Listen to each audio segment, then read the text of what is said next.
Again, Mr. President, last week in Kansas, I met with Kansans at the Jewish Community Center.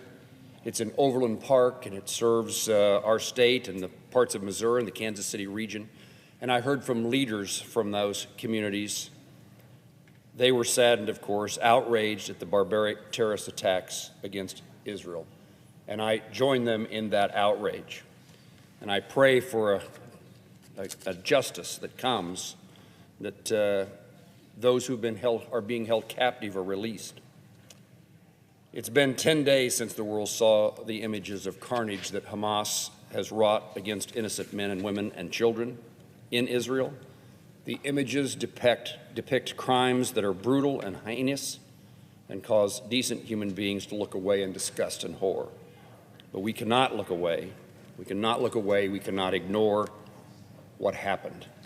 Hamas targeted elderly Israeli citizens waiting at bus stops, young children and infants at home and in daycare, and a crowd of defenseless young people at a musical festival, among many, many others.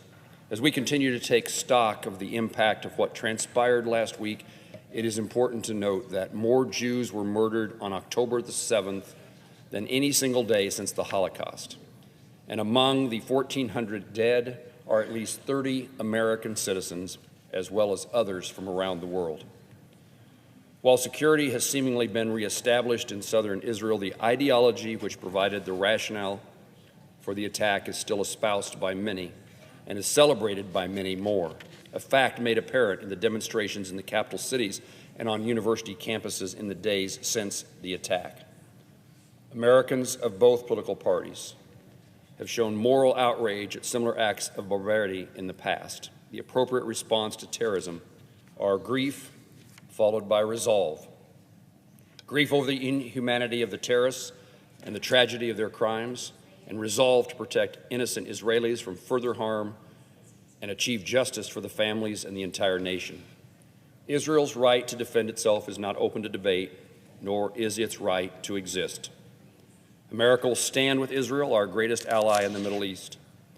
We must not delay in approving any supplemental request that makes certain Israel has what it needs to defend itself against terrorism.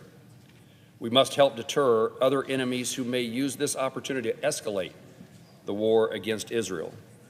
Hezbollah, entrenched in Lebanon to Israel's north, will find no safe harbor if it attempts to intervene. And Iran's leaders must know the fury of the United States awaits, the fury of the world, I hope, if they become directly involved. Iran's complicity in the recent violence and suffering around the Middle East has to be undeniable. For years, tens of millions of dollars in weapons and other support have flowed to Hamas from Iran. Iran's close alignment with Hezbollah puts Israel at risk of an arsenal of 150,000 advanced missiles, and Syria's Bashar al-Assad has brutally suppressed a revolution with Iranian backing. For too long, the Biden administration has failed to enforce the sanctions passed in a bipartisan fashion in this Senate, in the House, and signed by a president to choke off Iran's oil revenue.